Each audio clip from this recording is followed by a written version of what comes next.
Am I the a-hole for making my dad look bad on a post he made about my late brother? I don't know why I, 21 male, even have to ask, but it's super confusing how some people are reacting to what I did. Not over the top, but still think I was out of line. It happened a while back, by the way. My brother 14 passed away 3 months ago. He had leukemia, getting treatment for it for years. It still hurts, and I'm still not in a good place, so that's why I don't know if my reaction to my dad was really that bad. I feel like that's not even close to what he deserves. He basically deserted us when my brother was 8 and I was 15. It hurt my brother a lot, but my dad made promises to come pick us up or visit. None of that actually happened. Then it got to where there was only a phone call maybe once every few months. A year after he left, he didn't even want custody of us when my mom passed, so we ended up with my mom's parents. For all that crap, I was already done with him. But when my brother got sick, he wanted my dad around, so we communicated. My dad only came to see him once. In the 2 years my brother was sick, my dad only came to see him once.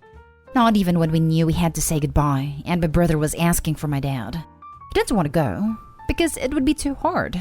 I agree, but tough luck. It hurt me seeing my brother like that too. Then he wasn't at the funeral either. Reason why they think I'm the a-hole? My dad posted about my brother on his Facebook.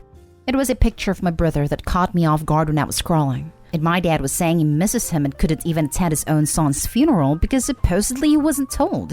It made me so mad I left a long comment on his post. Not calling him any stuff, but saying that nobody stopped him from going to his own kid's funeral, and pointed that he knew about it because he left me on read when I sent him the info. No one stopped him from going to see my brother when he was dying asking where he is because we all told him. And also that nobody stopped him from being a freaking dad when he walked out on his kids.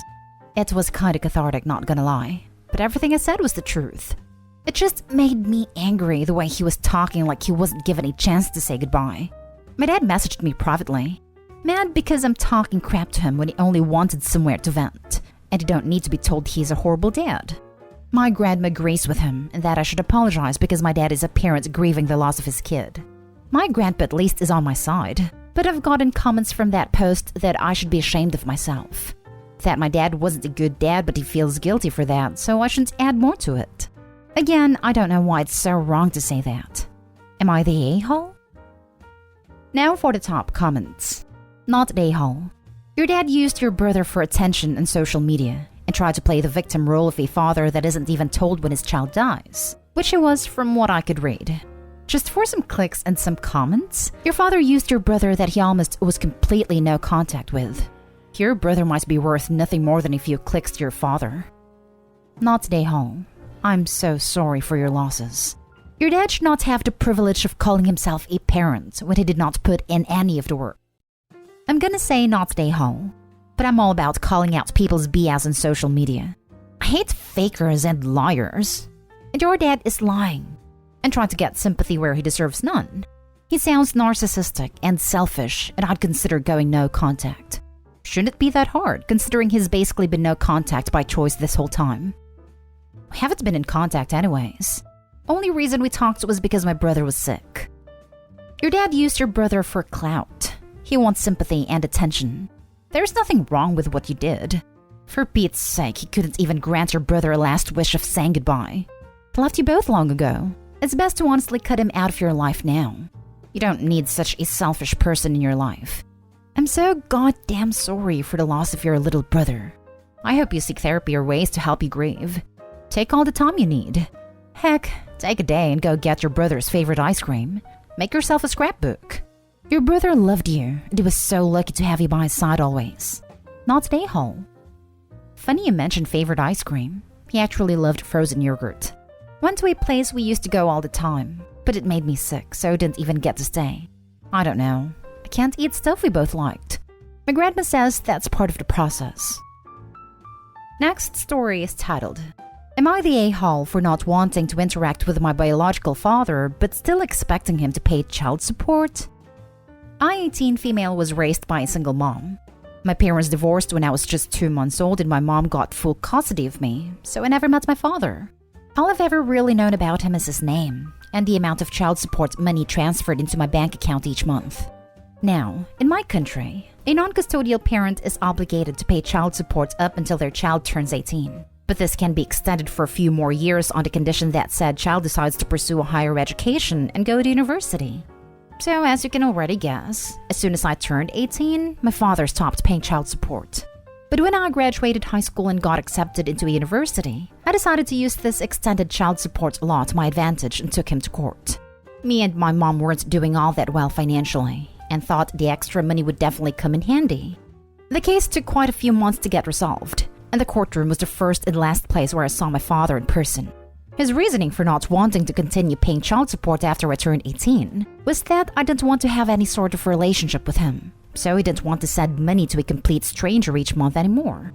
He told the judge he'd agreed to continue paying child support on the condition that I agreed to get to know him and talk to him on a regular basis, but I declined.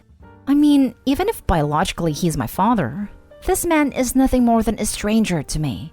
I have no real interest in getting to know him, and I never did. Wanting to have a relationship with him would be like wanting to have a relationship with the sperm donor who conceived you. I ended up winning the case, because the law is very clear on the fact that he has to pay child support for as long as I'm in university, regardless of whether I want to actually interact with him or not.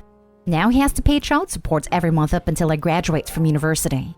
We ended up getting in a huge argument as soon as the last court hearing was over, and he was really upset because I didn't even want to talk to him for a while and give him a chance, but still wanted to prey on his money. So from a legal point of view, I'm in the right. But am I in the right from a moral point of view too? Am I an a-hole? I should also add that my father never made any attempts to pursue a relationship with me while I was growing up, and neither did I. My mom never actively tried to get me to meet him, but at the same time she made it clear that she was always open to talk if I wanted to know more about him, and ready to answer any questions that I might have had. Except that, well, I never really had any questions to ask her and was never really interested in him.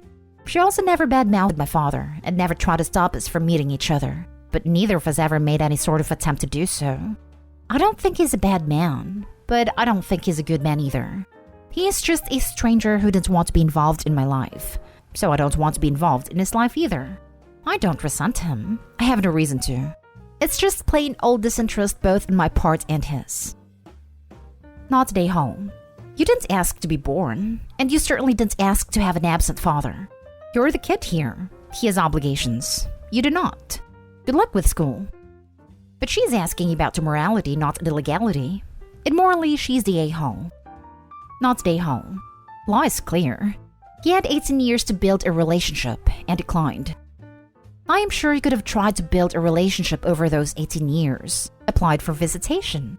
Opie, have you investigated to see if he tried to see you but was blocked by your mother? Make sure there isn't information on this being hidden from you. Also, why are you so sure you would have refused to see him as a child? Did your mother heavily influence him against you? My mom was always open with me while I was growing up and never tried to block him from trying to contact me. This was even confirmed by my father himself. He was just never interested in getting to know me up until now, and I wasn't interested in getting to know him either. Why am I so sure I would have refused to see him as a kid? I mean, I was perfectly happy with the family he had, which was made up of my mom and some other relatives, so I just had no interest in knowing more about my father. I didn't resent him or anything because I wouldn't have had a reason to. It was just plain old disinterest, both on my part and on his part. I've seen some men do this before. They don't want anything to do with the child, but once the child is grown, they want to connect and play the role of dad to someone that doesn't want or need it any longer. No, you're not an a-hole. He had his chance to connect with you. You're right. He's essentially a stranger to you. Next story. Am I the a-hole for going to college out of state without my stepfather's permission? My stepfather and I have never had a very good relationship. We can't seem to agree in much of anything, but I am very non-confrontational and try my best to make him proud to avoid arguments. The one topic that I have never been willing to compromise on is college.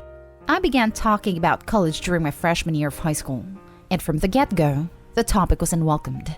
It angered him that I wanted to talk about college, and the excuses never stopped.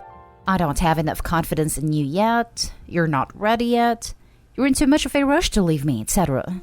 I felt unsupported, and because of that, I decided that I wouldn't bring up college anymore. Fast forward to 2020 to 2021, I've graduated salutatorian of my class, got accepted into 13 out of 14 schools applied to, and won 12 scholarships on top of a full ride. Throughout the entirety of my senior year, talking about college was such a hassle, as I always felt unsupported in my academic endeavors. So I made a decision to attend college on my own. I picked a school out of state that offered me a full ride scholarship, and I broke the news to my stepfather. At this time, my mom already knew, as she was the one who helped me narrow down schools and make the decision. He didn't take the news well, and since May when I told him, every day there has been another argument. I've now been told that I am the worst thing that could happen to a man like him, and that because I've decided to go to school without his permission, I am doomed to be a lesson for my younger siblings about what happens when you don't work together. He has even blamed his relationship issues with my mom on me and my decision to go to college. I feel terrible about it. But I know that it was the only way I could attend school, since no matter what, he would have never supported me. I've tried telling him that I feel this way, but he never seems to listen. Instead, I get the guilt trips off, I guess I love you more than you love me, and why are you in such a rush to leave like I'm a bad guy? I just kind of wish he would be proud of my accomplishments and want me to care about my future as much as I do. He says that me going to school is an adult decision that I shouldn't have made alone because it impacts my family. Yet, they aren't paying a dime. In fact, my stepfather says that it is wrong of me to leave only, because I would leave more stress on my family because I wouldn't be home to cook, do laundry, and watch my siblings. Am I the a-hole for deciding to go to school out of state without his permission?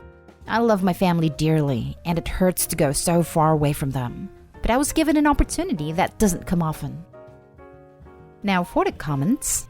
I'd call your stepfather a prick, but that would imply he has a use and is capable of providing pleasure. You are not the a-hole here. Go build a life. And when your mother wises up and ditches this waste of proteins, be supportive. May or may not be a prick, but he is most certainly a narcissist. Good on Opie for getting out. Not the a-hole. You're an adult. You don't need anyone's permission. Also, what the hell is with this constant woe is me diatribes? I'm a dad, and I have zero understanding of his arguments. How is this having a single impact on him as a person? As a parent, I could understand missing your kids, them being so far away and being worried. But what he said? No clue. He is deranged. Not an a-hole. Your stepfather, however, is a massive a-hole. I would consider limiting your future contact with him, as the emotional manipulation from him, I guess I love you more than you love me, and why are you in such a rush to leave like I'm a bad guy, is very concerning. Get out, Opie. Now for the last story. Am I the a-hole for asking for the full inheritance instead of splitting it with my sister? I'm 28 female and she's 32 female. Don't know if that matters. Recently, our father passed away. He didn't really leave any money, but he has a partially paid for condo which I desperately wanted to live in. It's nothing fancy, just a small 650 square foot 2-bedroom place. It's cozy, and I've been struggling with homelessness since my husband and I split. Rents have drastically increased. I'm talking over doubled since I was on my own last, and I can't afford anything. The cheapest 1-bedrooms are $1,800 a month and bachelors around $1,500, while after taxes I make just under $2,000. I want to assume my dad's mortgage, which is right around $600 every month. So I asked my sister, pled my case, and she didn't take it so well. She's not hurting for money, owns multiple properties all over the world. I even said that if we can make it, that if anything were to happen to me, she could still get half. I'd want my half to go to my son, which is also the reason I don't want to move somewhere cheaper. My ex-husband lets me visit outside their place whenever I want, but if I had my own place with a suitable bedroom for our son, we'd be splitting costly 50-50. Anyways, sister and her husband have sent me a barrage of angry texts calling me a greedy a-hole. Curious about Reddit's opinion? Please be gentle. Now for the comments before the little update.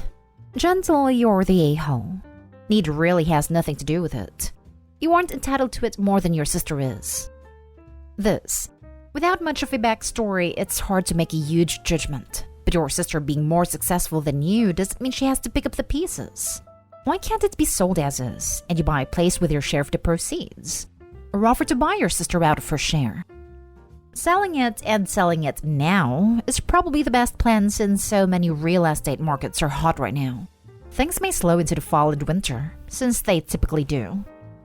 You would be the a-hole if you don't drop it. She's entitled to her share, irrespective of her financial position. I don't think you're greedy or wrong for asking, but the answer is sadly no. Could you ask to buy her out via payment plan? No, she doesn't want to sell it anyway. She wants to rent it to make profit. And that profit could benefit you because half would be yours. I mean, she says she'll split it. But do I actually think I'll ever actually see any of it? I wouldn't hold my breath. Massive update. I just want to thank everyone who has been kind and took the time to read through my comments, giving me advice. I just wanted to say I've read them. I had a big breakdown last night because I realized I was in way over my head with all this legal stuff. You guys were asking me to look up laws and probate, and just so much stuff I don't understand at all. I was trying and fiercely Googling. In the end, I called my ex. He's a lot more savvy with this kind of stuff, but I try not to intrude in his life. And had a bit of a cry while explaining everything that was going on with my dad's stuff, me being locked out, and just all the other drama with my sister. He said back when our son was born, my dad gave him a copy of his will, since that was also around time my dad started getting sick.